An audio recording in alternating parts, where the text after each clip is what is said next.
Mas magaling nga ba daw magbenta ang extroverts sa introverts? For many years now, ito ang pinaniniwalaan ng maraming tao.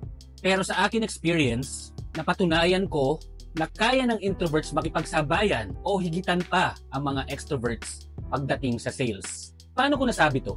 Una, tayong mga introverts ay magaling makinig. Ang nature kasi natin mga introverts ay magtanong at makinig upang maintindihan natin ang ating mga kliyente.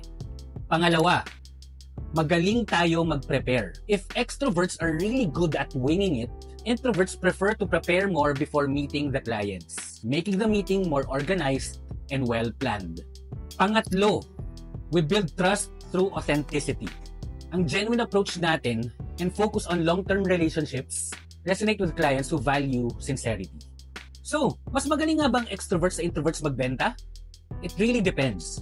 Extrovert ka man or introvert,